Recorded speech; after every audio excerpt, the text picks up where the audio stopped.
As he was both the son of a painter and the nephew of a painter, Mondrian's awareness of art developed within his family. He was born on March 7, 1872, into a strictly Calvinist Dutch family, and was soon followed by 4 younger brothers and a sister. Since his father, Pieter Cornelius Mondrian, was principal at the Christian Reformist School at Amersfoort and qualified to teach drawing, the young Piet Mondrian grew up surrounded not only by his father's drawings and prints, but also by religious devotion and a commitment to teaching. The family moved to Winterswijk in 1880, when Piet's father was appointed headmaster of a primary school there. Mondrian's first commitment was to become a drawing teacher. He was awarded a diploma qualifying him for elementary school teaching in 1889 and a further diploma for secondary school teaching in 1892. He appeared to be following his father's footsteps, yet he never became a teacher. By the age of 20, his intentions were clear. He left Winterswijk for the Academy of Fine Art in Amsterdam with a firm commitment to painting. If his father initiated Mondrian's commitment to art, it was his uncle, Frits Mondrian, 1853 to 1932, who really involved him in painting. In the 1890s, uncle and nephew frequently painted and drew together in the landscape, producing oil sketches along the River Gein, a theme to which the young Mondrian was to return many times.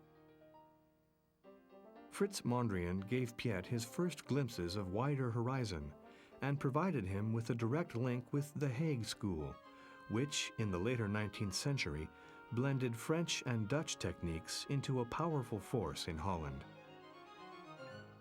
After 3 years' full-time study at the Amsterdam Royal Academy, Mondrian continued to attend evening classes while trying to relieve his financial needs by copying paintings. Mondrian was a man of great simplicity. He had no wife, no children to enrich and complicate the simplicity of his daily life, to impose comfort upon him, or to upset the stillness of the studio where he lived and found real measure of his world. As his career developed from Dutch landscape painter to artist of international influence upon art and design, Mondrian cultivated the simplicity of his studio life with a growing severity and concentration. Mondrian was an aesthetic of a rare kind.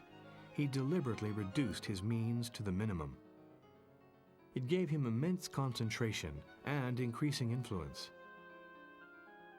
This enigmatic and impressive man was a philosopher who painted, and a painter given to philosophical thought. His goal was to discern an underlying structure in the world and to indicate this, as a mathematician might, by means of the fewest, clearest elements available, removing all clutter, paring away everything inessential to reveal the barest, most economical solution. What Mondrian makes in paintings is movement in stillness, an energy which the viewer can witness in action. They are both sensual and intellectual, personal and impersonal. By the end of his life, he was an artist of international reputation, but his first one-man show preceded his death by only 2 years. Self-Portrait, 1900. While this is a directly observed study by the young Mondrian and contains no symbolic images, it achieves an icon-like intensity by its central and symmetrical placing of the head. All that is unnecessary or superfluous is edited out, and the artist has presented an image of himself that is intense, alert, intellectual, and in the power of the eyes reflected in his mirror, hypnotic. His head is strictly vertical, and the eyes, with their dark brows, form a firm horizontal line, which Mondrian was careful to reiterate in the line of his shirt collar. Here is a painter of profound introspection and self-scrutiny. Houses with Poplars, 1900. Still life with plaster bust, 1900. This is an intricate and studied composition in which he took care to fix precisely the position of the objects and planes within the painting. The background wall, parallel to the picture plane, is dominated by the concentric circles of the reflective bowl, fixing the precise focal point of its center level with the head of the plaster bust, which precedes the firm, vertical emphasis at left. The level surface of the tabletop which supports the bust is embellished with a sprig of flowers that also indicates the shallow recession of the picture space. Mathematical in the precision of its arrangement, this still life positions every surface and object in space by a strict control of shapes and lines across the flat canvas. Nothing is left to chance. This is a tour de force of controlled technique, manipulating the shape and texture of objects into a composition of monumental rigidity. View of farmhouse, 1898-1900. Farm with line of washing, 1900. A sharp, receding perspective gives depth and volume to the farm buildings. By contrast, the line of washing, placed across the canvas, creates a compositional theme with variations which rhythmically articulates the surface of the painting like a flat screen across the illusion of depth. House on the River Gain, 1900.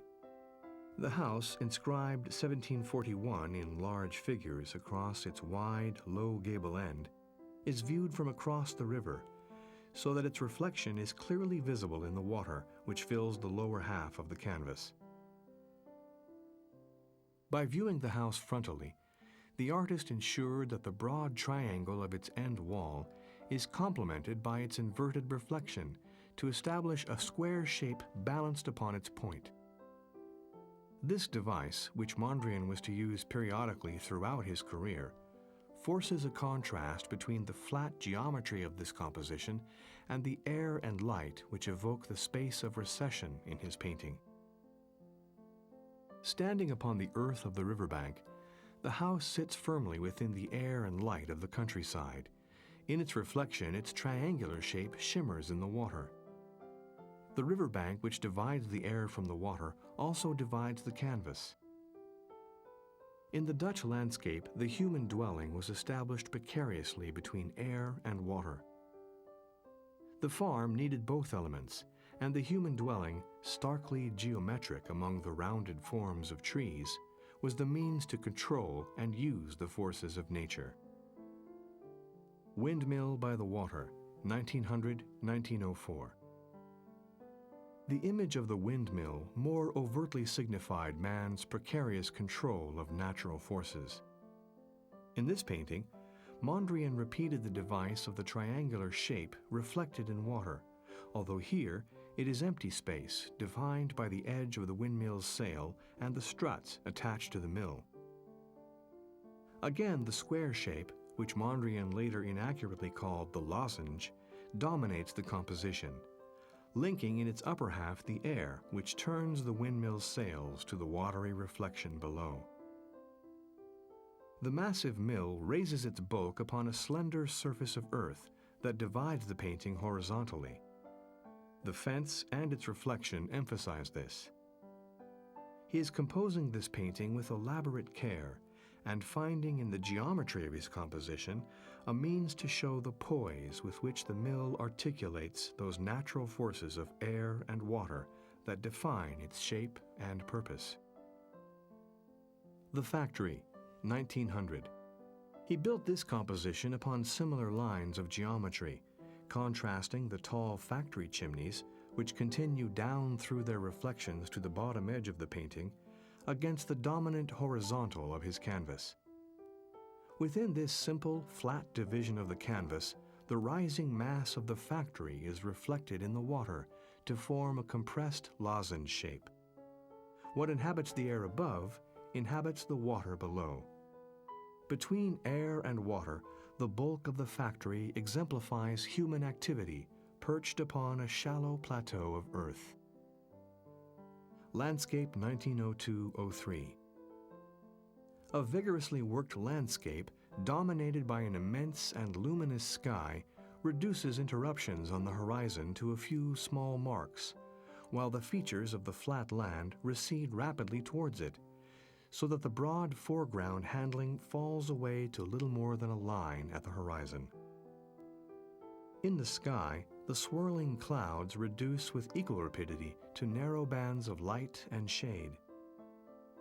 The swirl of clouds provides a focus of attention in a limitless space, which radiates upwards, outwards, and forwards. In this painting, it is the sky which is the source of energy. It is the source of light, and the swirling forms of clouds, themselves a confusion of air and water, dwarf the features of the landscape below. Landscape by the Moonlight, 1902-03. This, a possible pair to the previous painting, is similarly dominated by the light and movement of clouds and air, now lit by a pale and evocative moon above a landscape of trees and flat fields. Movement is suggested by the handling of paint in both works, while the color and tonality define the light. These paintings contrast the light of the sun and the reflected light of the moon. Tree on the Calfee, 1901-1902. In Tree on the Calfee, the river recedes languidly to a vanishing point above the center of the painting. The horizon is high, and in the foreground a single stark and leafless tree links the lower and upper edges of the canvas.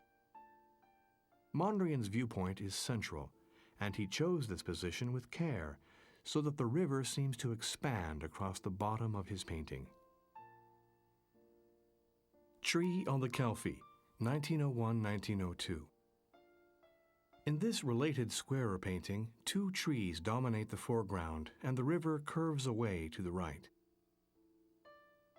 Both paintings flatten the picture space by giving distinct shape and clear edges to trees, riverbanks, and water. The middle distance is defined by a small footbridge in one and by the curving riverbank in the other.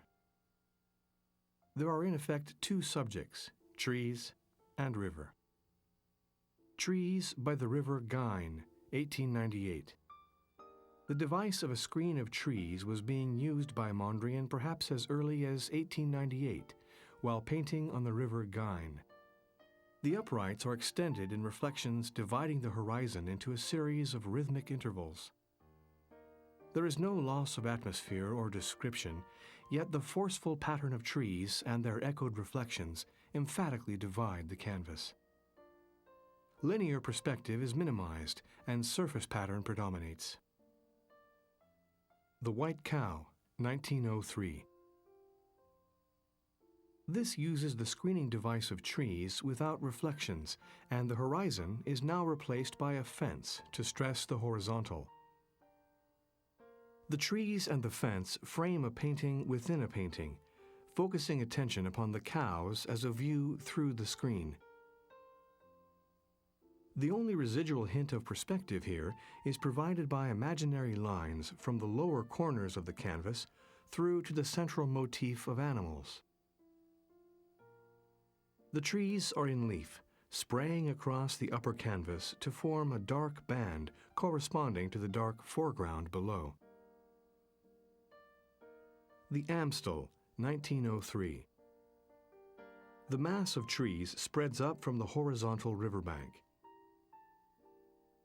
This is not incidental detail, but the dominant shape within the painting, to which everything is related. It fixes the focus of the painting at the left of center, while the light seen through the trees further right provides an empty counterpoint to this solid mass. This spatial arrangement, together with the overall shape of the trees, causes an interplay of both positive and negative across the canvas and into its picture space. Trees along the Gyn, 1902-03. The thin tree trunks, before reaching a feathery band of leaves, mark out clear intervals across the canvas like a musical notation. Three close trees, and then 4 trees more widely spaced, terminating in an 8th tree at the margin of the canvas, establish first a tight, then a spacious, and then a broad division of the picture space. The tentative irregularity of the tree trunks prevents too systematic an appearance. They still read as living individual trees, observed and recorded by the painter, and not as simple repetitions. But they mark out space across the canvas and suggest extension of the landscape beyond the painting's edge. Farmshed, 1905.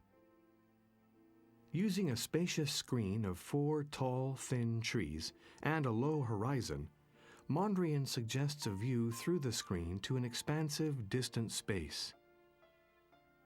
The farm is dwarfed by the scale of its surroundings, and even by the scale of brush marks used both at the base of the painting and in the rhythmic, repetitive movement of the leafy branches spread out against the sky. The trees which link earth and sky appear immense and vibrate with vitality.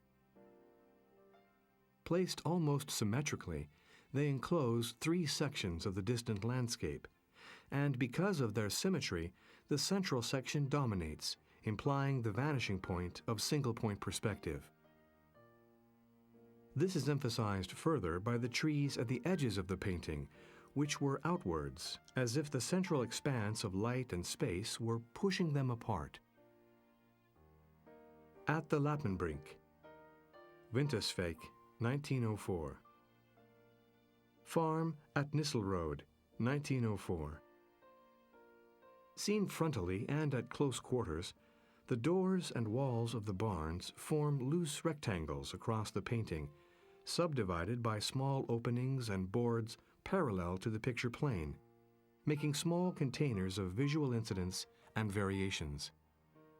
Geometry underpinned a wealth of detailed description in which every brick found its place.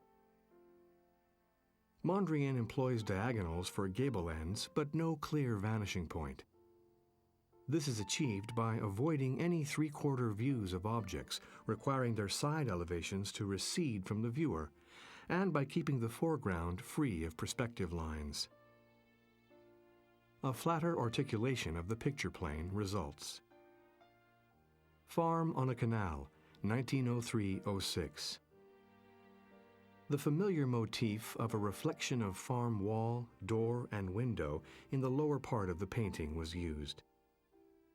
This visual repetition stresses further the flat surface of the painting by causing the eye to move across the canvas to recognize the repeated shapes.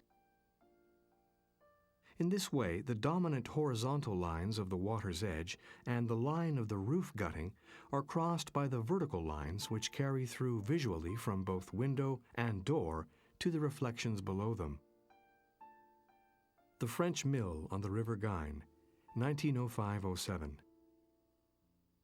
Woman with a Child in Front of a Farm, 1904-05. A simple human subject is placed against a facade. In each case, the figure is fixed against the line of a building, the wall of which is firmly parallel to the picture plane, and is itself presented as a rectangle, with smaller rectangles of doors and windows within it. While Mondrian appears to address conventions of 17th century Dutch painting, he also adjusts them by minimizing recession to produce a shallower picture space in which only the overlapping figures against a background implies depth in the painting. Mill at Evening, 1905. The watery foreground reflects the mill, and the strip of land is suspended across the broad canvas between the light of the sky and its reflection in the water. As it expands laterally off the canvas, it evokes the calm stillness of evening over the wide fields, an emphasis interrupted only by the stark bulk of the mill's silhouette, which Mondrian has painted in strict symmetry, the strut of its sails in line with the axis of the mill, so that its other sails are balanced and level. These crossing struts reflect both the horizon itself and the edges of the canvas in a succinct and harmonious contrast of flat landscape and the upright construction of man within it. Horizontal is identified with the expanse of nature, and vertical with human construction. Mill on the Gyn by Moonlight, 1906-07. In this painting, the horizon is sharp and clear, and in separating out the lower struts of the mill's mechanism, the artist has suggested a downward-pointing triangle, like a smaller reflection of the large triangle defined by the limits of the windmill's sails.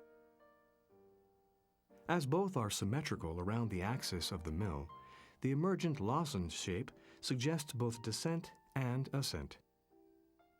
The Mill, 1905-06. Summer Night, 1906-07. Dying Sunflower, 1907-08.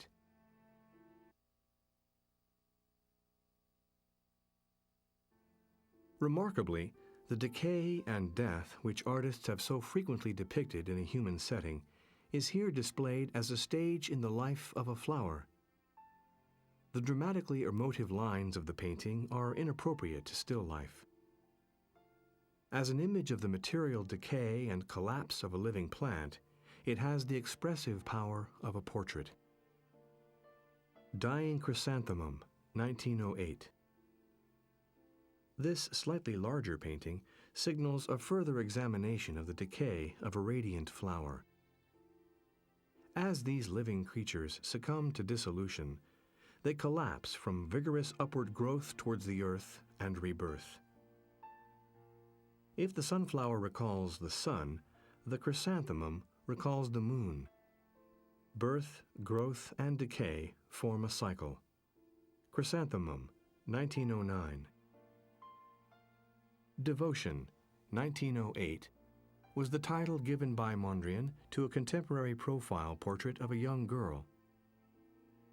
With her head raised, she stares upwards beyond the hovering image of a chrysanthemum in full bloom. Red and blue dominate the painting. Passion Flower, 1908. Passion Flower is a strictly edited and symmetrical composition. As a result, any variety and change in the painting occurs only up and down the central axis in a rhythmic sequence which emphasizes the upward movement of the raised and introspective face. On the Shore, 1907-09. The centrally placed clouds rising above the sea in On the Shore repeat the motif of an ascending triangular mass, but transferred to the shifting atmosphere of expansive seascape. On the seashore depicted here, the forces of nature are engaged in a constantly shifting balance of land against sea, of water in the landscape and water in the dramatic cloud shapes of the air, by daylight, at evening, and by moonlight. Landscape by Moonlight, 1907-08. The Old Watermill at Owell with Moon, 1907. Moon Landscape, 1907. Trees Reflected in the River Gyn, 1905. Sheepfold in the Evening, 1906. Trees by the Gyn in the Moonlight, 1907-08. The tree was a living creature, balancing the energies of air, light, water, and earth, in the midst of which it grew, flourished, and declined. Here, the gray-green trees are seen against the light of the red sky and yellow moon. The handling of their foliage retains the movement of the gestures which made these marks, adding an intense vitality to the image. Red replaces the dominant green of the earlier treatment, and the focal point seen through the screen of trees is now the moon set in a red sky. Farm with Cattle and Willows, 1904. Farm at Duivendrecht, 1906. Farm at Duivendrecht, 1907. The gaunt, irregular, and leafless branches silhouetted against the sky have become rhythmic curving forms. The twisting branches form small curves, a cellular screen through which the sky is seen. The luminosity of the sky between the dark branches makes these small cells glow, and although they depict empty space, they now appear as globules of light and color between the bounding contours of dark branches. The Red Tree, 1908-10. Here, Mondrian is refining the elaborate interplay of foreground and background by which the solid trunk of the tree was seen to disperse itself through branches and twigs into the empty space around it. Mondrian chose a tree that was twisted in its growth, its branches subdividing into the air from the solid, arched, and forking trunk. What was single and solid expands outwards into a multitude of thin, curving lines. Among those branches, the empty space of the surrounding air is resolved into a cellular structure. Mill in Sunlight, 1908. Mondrian adopts the pointillist techniques of evoking light, but the mill itself remains the single, massive, dominant image. There is little attempt to evoke a single, coherent light. The primary colors, each with its unique qualities and associations, are revealed as the elements which create all the diversity of observed color. Seascape at Sunset, 1909. Both shore and sea extend off the sides of the canvas. The only movement lay in the encroaching water and resisting shore. Nothing human is visible to make this conjunction of land, sea, and sky specific in time and space. In this sense, the theme is eternal. Beach at Domburg, 1909. The smooth expanse of sea is contrasted against the scattered brushstrokes of the beach, whilst the sky is a mass of regular marks forming a wall of color. Sea at Sunset, 1909. The downward expansion of reflected light from the sun implies a high central focus, which acts like a vanishing point to evoke the enormous space of the sky and sea. Dune 1, 1909. The sand dune, shaped by wind and sea, rises up gently. The dunes, barriers to the ocean's encroachment, act like foreground mountains in a shifting landscape, ceaselessly adjusted by opposing natural forces. Dune 2, 1909. Mondrian's pointillist brushwork, as well as describing light and color, emphasizes the slowly rising curve of the dunes, echoed by the curve of the water that encircles and undermines them. Dune 3, 1909. Dune 6, 1910. The ascending triangle of the dune finds its counterpart in the descending slow curve of the foreground. The shore erects its monumental mass against the sea. Landscape with Dunes, 1910. Observing the sea and shore, Mondrian sought its rhythms, which in this painting are the water's movements recorded in the sand. The Lighthouse at West Capelle, 1909-10. This painting is related in theme to the seascapes. Projecting to enormous height from the low horizon, it is part of the battle of sea and land, of nature and man, its light providing guidance and protection for the seafarer. The sequence of window openings on two sides rise like the hieroglyphics on an obelisk to the pointed roofline, which makes the lantern almost invisible. The Church at Domburg, 1910. The Mill at Domburg, the Red Mill, 1910. The mill looms up against the sky, its base fixed in the earth and its sails articulating the movements of air, a man-made link between sky and earth. The mill, painted with uncompromising frontality and symmetry, is pierced by a pointed window, acting as an arrow to the chevron shape dramatically reinforced by the lower sails that dominate the upper canvas. Evolution, 1910-11. At left, a woman raises her face in meditation. At right, her inner experience is indicated by geometric colored forms appearing like an aura beside her.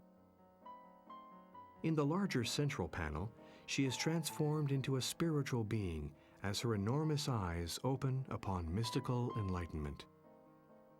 Spiritual aspiration is associated with a simplified human form, which in the side panels incorporates the rising triangular chevron shape in shoulders, chin, mouth, and slant of eyes. Still Life with Ginger Jar 1, 1911-12. Still Life with Ginger Jar 2, 1912. The round jar remains central, and the foreground fold is preserved. Only the clear blue of the jar and the white of the cloth are easily recognized as objects. Around them, in subdued grayed colors of similar tones, different objects become indistinguishable and are reduced to a series of simplified interconnecting contours. Female figure, 1912. Nude, 1911-12. A subject rarely attempted by Mondrian is a whitish figure emerging from surrounding planes of dull gray-green. The structure of lines resolutely adheres to the picture plane. Only tone suggests emergence and depth. The artist's favored frontal view is evident again in the figure and in the planes which surround her. Even the breasts and shoulders are defined by straight lines. Tree, 1911-12.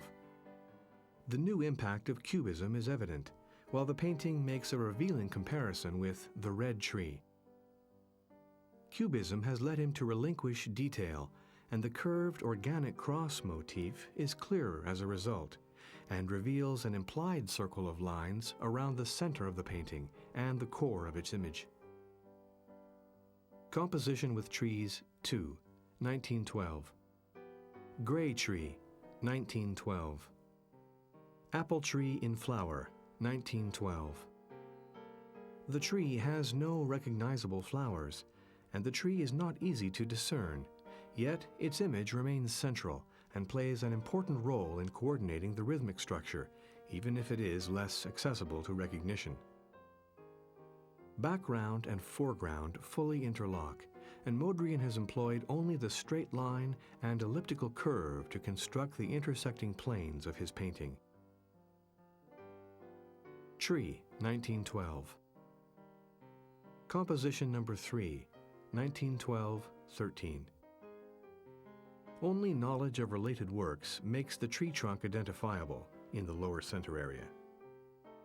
The branching lines move up and outwards with a discernible rhythm, but it is doubtful whether this painting, seen in isolation, recognizably depicts a tree.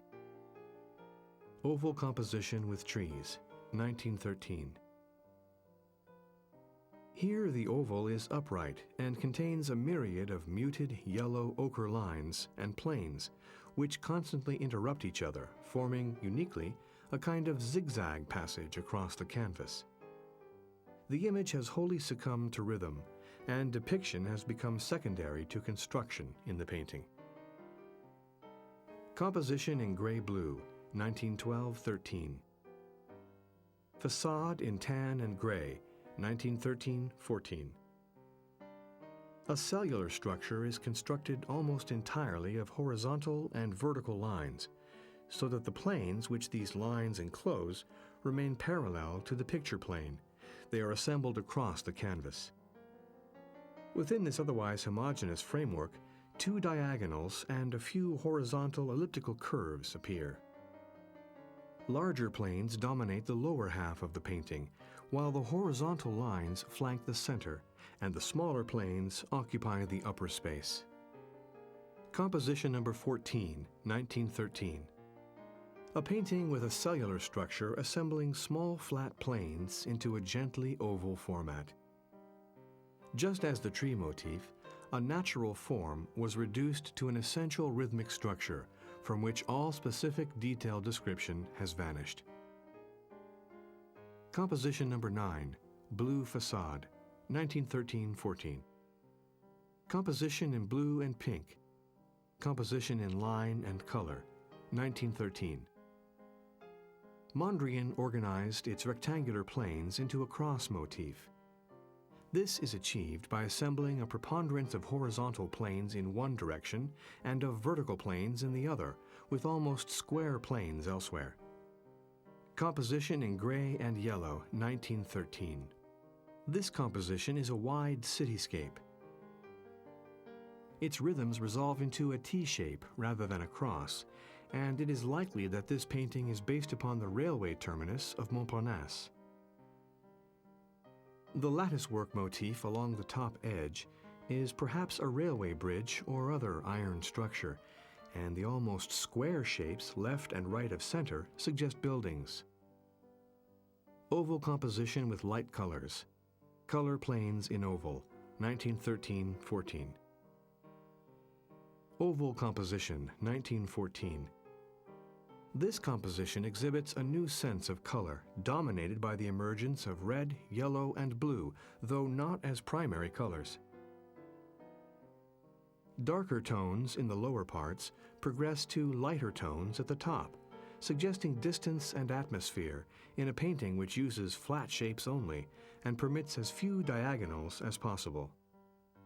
Oval composition, Painting 3, 1914. Composition number 6, 1914. Pier and Ocean, 1914. This has a characteristic unique in Mondrian's work. It is symmetrical around its central vertical axis, a literal example of balance. The axis is marked by a sequence of vertical lines, which are the only lines not repeated. Pier and Ocean, composition number 10, 1915.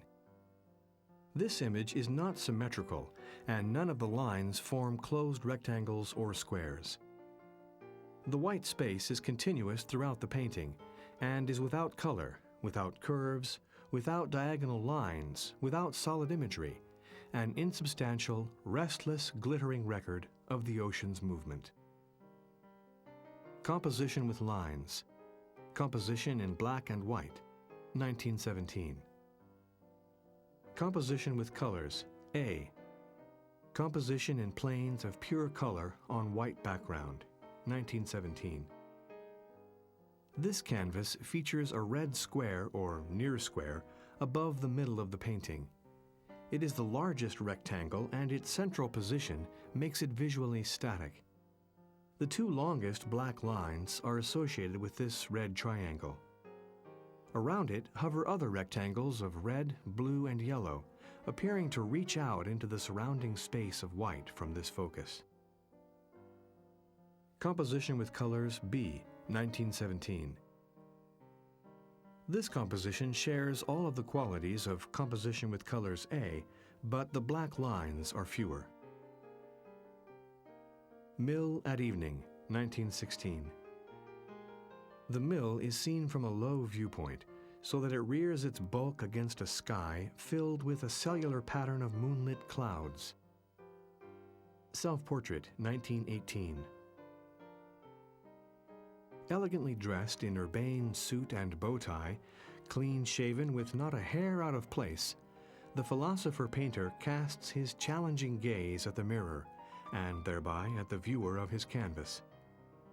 Behind him hangs, like a manifesto of his views, a painting composed of rectangles, all their sides perpendicular and strictly parallel. Composition with color planes, 1918, is one of a series of canvases in which rectangles of color appear to float against a background of white. There is no overlapping and no black. Only two planes touch, and some planes go off the canvas edge. Lozenge with Gray Lines, 1918, is a square canvas presented in the diagonal format with a point at top and bottom. Like a chessboard, it is subdivided into 64 smaller squares, 8 along each edge. Within this structure, Mondrian introduced irregularity by the simple means of thickening sections of the horizontal and vertical lines. Lozenge with Gray Lines, composition in black and gray, 1919. Lozenge with light colors and gray lines, 1919. Lozenge, 1919. Muted grays, blues, and yellows fill the planes which the grid establishes. As the lines always continue beyond the limits of the rectangles, they appear to define interlocking planes rather than solid objects, and visual movement follows the lines deflected by crossings and terminal conjunctions across the whole canvas. The underlying geometric grid means that all of these planes and lines are interrelated proportionately to each other as multiples in length or area of the small square unit. Composition with light colors and gray lines, 1919. Checkerboard with light colors, 1919. The rectangles are all of the same proportion as the whole. Only color provides irregular structure within this. Mondrian's mathematics were still mystical, and the movement relied upon proportion as well as the kinetics of color and position. Checkerboard with dark colors, 1919. Composition with gray, red, yellow, and blue, 1920. Composition with red, blue, black, and yellow-green, Composition C, 1920. Composition with red, yellow, blue, and black, 1921. This painting has narrow marginal planes, while the great red square dominates the remaining area, which itself approximates to a square, although this is interrupted at the lower left. The red square also forms a strong diagonal as its right and lower lines cross over to form a smaller square, or near square, itself divided horizontally. A pair of identical rectangles above this restore the vertical theme, and a similar arrangement occurs to the left. The lines, colors, and their proportions all suggest movement within the limited space of the canvas. Composition with red, yellow, and blue, 1921. Here, yellow escapes only to the right, so that this vertical plane would be horizontal in extension. Black, gray, red, and yellow frame a cluster of ambiguous white planes, which may be interpreted as a single white plane that flows continuously beneath black lines. Blue alone, the spiritual color, is bounded by a square. Each color holds its own position in the grid, but moves in or out of the canvas visually. Lozenge, 1921. Lozenge employs 4 horizontal and 3 vertical lines, but only one fully enclosed plane. The other 10 planes extend off the canvas, implying conjunctions of lines beyond the edge of the painting. This imaginary closing of a plane is only possible in the lozenge format. Composition with gray and black, painting number 2, 1925. There are essentially only 3 lines, all cutting across the full width of the canvas. Only the brief edge to the lowest planes, lower left, is added, and all planes expand off the canvas. No plane is fully defined on all 4 sides. Composition with blue and yellow, Composition 1, 1925. This painting has only 3 lines and 2 areas of color. None of the planes which this creates is bound on all sides, and consequently all the planes, whether white, blue, or yellow, appear to expand off the canvas to infinity, and the crossing of the lines takes precedence over the limiting of the planes. The largest plane is different in kind, since it is bounded upon 3 sides, or so Mondrian implies, for in fact he shows only one crossing point in this painting. The other is implied as occurring just off the canvas. Composition with black and blue, 1926. This is a lozenge with only 2 lines. The cross, symmetrical of the colored blue triangle, is seen as the base of the painting, but the artist has presented the image in the lozenge format. Composition in black and white, painting 1, 1926. Composition with red, yellow, and blue, 1927, indicates a new attitude and a gradual return to complexity, playing off the balance of the dominant cross format and the presented square format. There are also thicker short lines and slenderer long lines.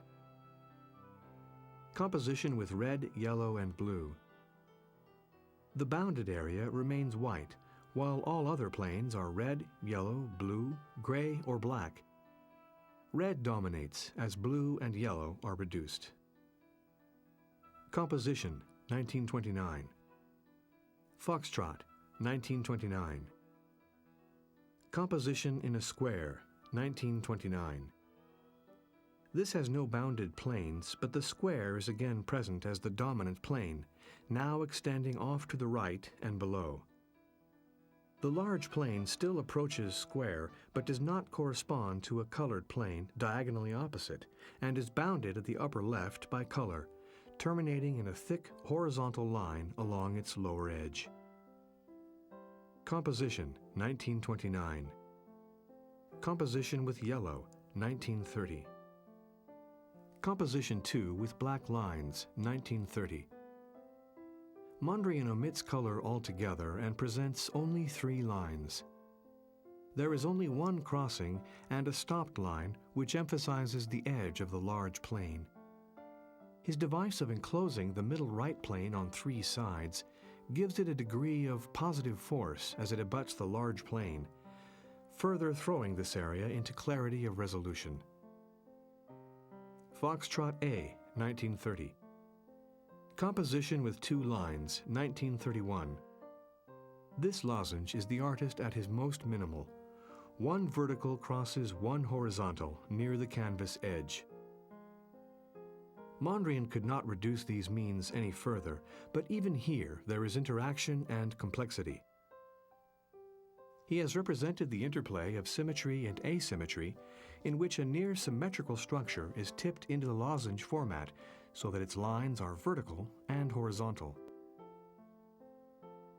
Composition with red, yellow, and blue, 1932.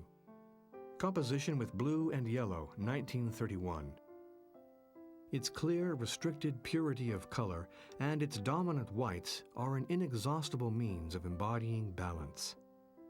All is open, and relationships are reduced to their utmost clarity.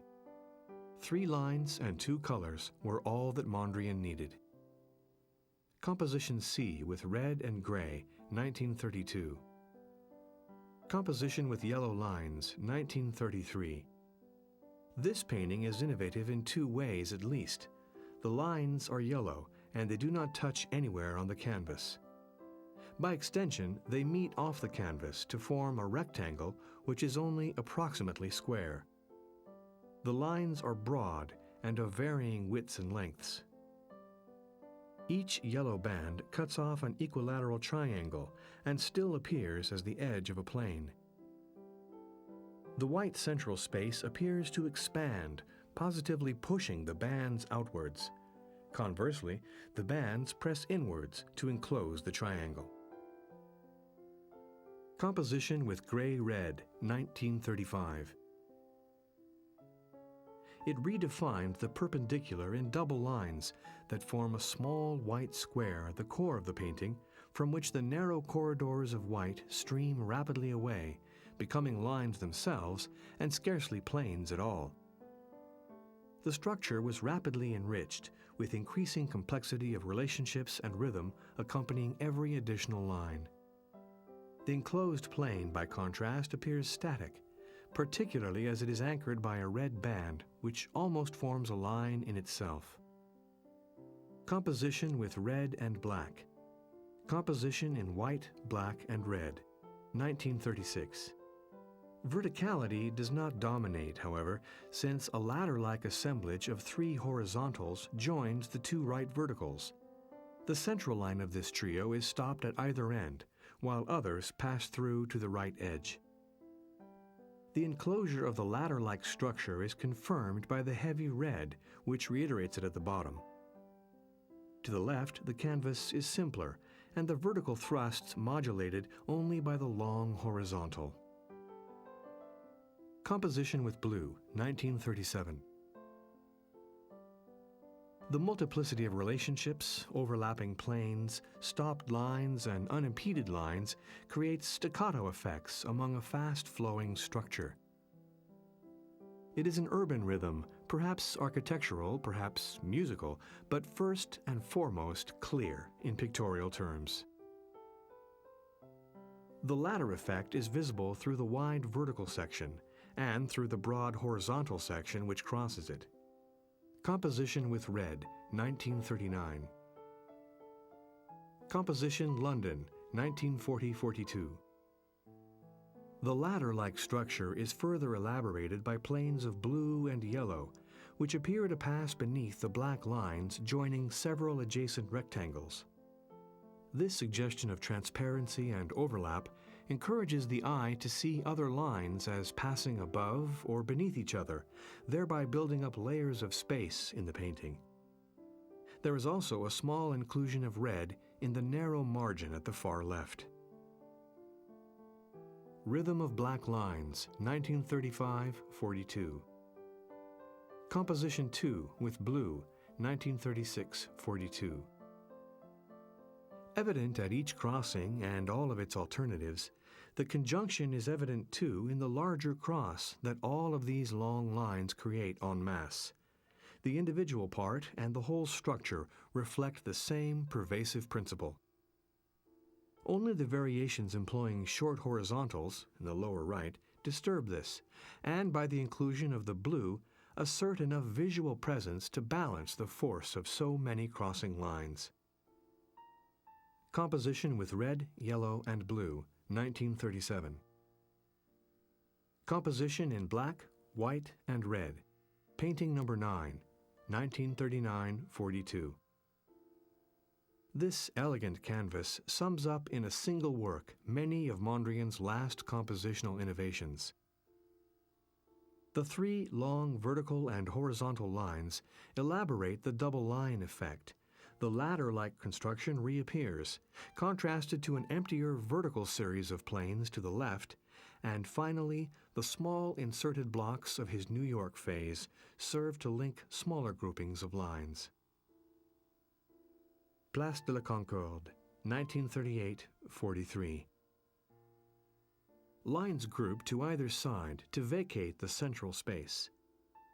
In addition to this framework with its broad open space above the center, Mondrian has added strips of color which suggest the underpassing and overpassing of white planes and abut the central area from below. This peripheral traffic of colors isolates the calm simplicity of the broad central areas. Trafalgar Square, 1939-43. The central area is dominated by a broad expanse of space which is clearly directional, rising like a ladder through the whole painting. The peripheral activity assembles in stacks, also intruding upwards into the area defined by the two lowest full horizontals. New York, 1941-42. New York City, 1, 1941-42. This uses only colored lines, all cutting across the whole height or width of the canvas. These three colored grids each have a specific relationship with each other. They are single color crossings in yellow, red, and blue, plus all their combinations, but the assemblage is also interwoven. As each of these three primary colors also has a spatial effect, blue receding, red firm, and yellow advancing, the painting exhibits enormous activity in which each color crossing constitutes a pictorial incident. New York City 2, 1942. New York City 3, 1942. Broadway Boogie Woogie, 1942-43. The grid forms no closed colored planes, and the lines are repeatedly interrupted by small pulses of red, blue, and white, marking every crossing and forming an agitated rhythm along the full length of each line. Mondrian has, in addition, bridged the gaps between the lines by blocks of color, which do not fill the whole vacant plane. Within these bridge panels, which are sometimes themselves subdivided into bands, He has in certain cases inserted smaller panels of yellow or white, placed symmetrically around the vertical axis of each grouping. Victory Boogie Woogie, 1943-44.